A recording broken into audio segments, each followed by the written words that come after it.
Welcome to John Lewis 3D Learning. In this presentation, we are going to learn acids, bases and salts in 10th standard chemistry. The topic is efflorescence, hygroscopic and deliquescence. So what do they mean and what are the examples for all these types? Okay, these are the three different types of salts. Some are efflorescence, some are hygroscopic and some are deliquescence in nature. So what do they mean? We are going to see in this video lesson. So now let us learn one by one. So efflorescence, hygroscopic, deliquescence. You learn the spelling also correctly for all of them. So first of all, what is meant by efflorescence?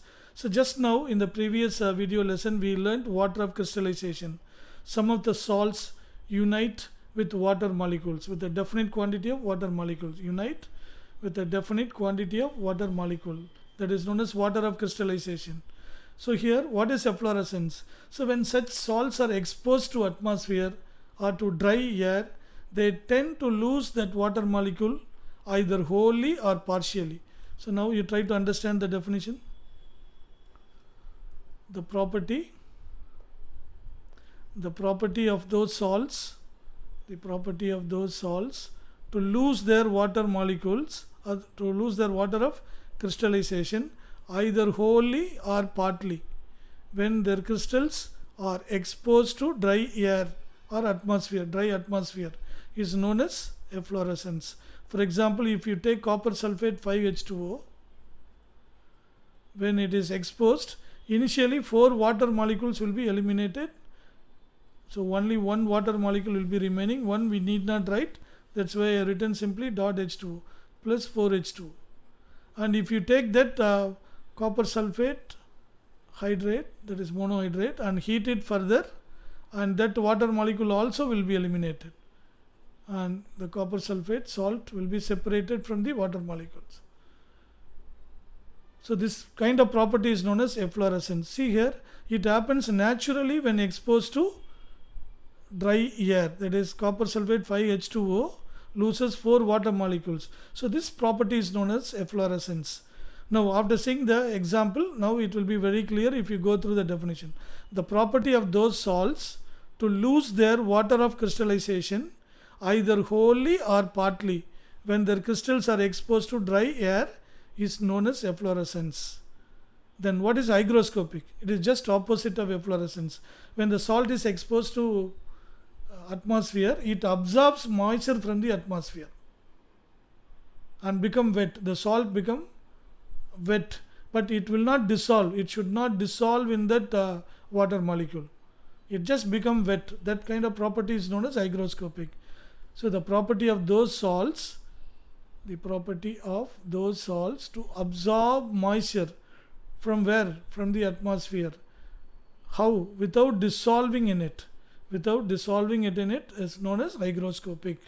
For example, phosphorus pentoxide.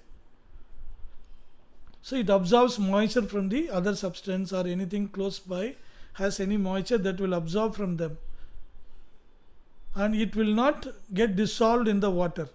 So that property is known as hygroscopic. Then what is deliquescence? So deliquescence is nothing but what? The property of certain water soluble substances when exposed to atmosphere absorb moisture to become moist first and ultimately dissolve in the absorbed water. Hygroscopic will not dissolve, but in deliquescence initially it absorbs like hygroscopic substance, but ultimately that get dissolved in the water. That kind of property is known as deliquescence. Is it clear? So examples. So efflorescence. So sodium carbonate 10H2O. So when it is exposed, again Na2 CO3 dot H2O plus 9H2O. So then when it is exposed to atmosphere, dry air, this is what will happen automatically. And when you heat sodium carbonate and that with one water molecule, that water molecule also will be eliminated. So this kind of property is known as efflorescence. Another example is sodium sulfate 10H2O. Here also all the 10 water molecules ultimately will go out of the salt.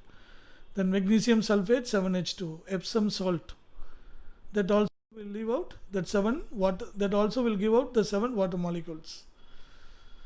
Okay, now hygroscopic. So what are the examples? Concentrated sulfuric acid. It absorbs moisture, but they never get dissolved in it. P2O5 I already told you.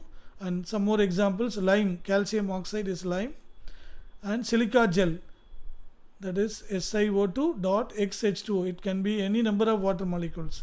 Silica gel. See, all these four things are used as dehydrating agent because they absorb moisture. No, they absorb moisture from the atmosphere. Therefore, they all are used as dehydrating agent.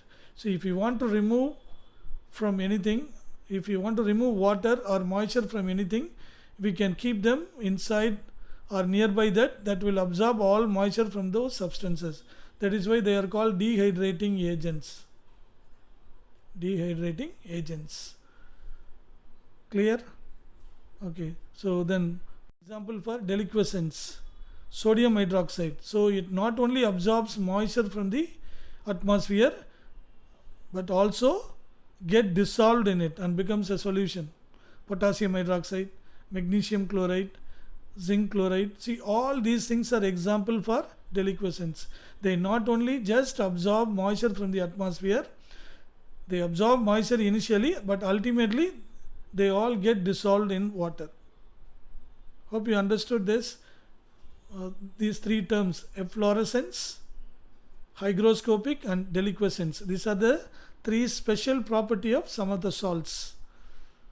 So some more examples: calcium chloride, ferric chloride, zinc nitrate, and copper nitrate. See, chloride salts, nitrate salts, hydroxide salts. So we can classify them into three types. No, so these two are hydroxide salts, and these four are chloride salts, and these two are nitrate salts.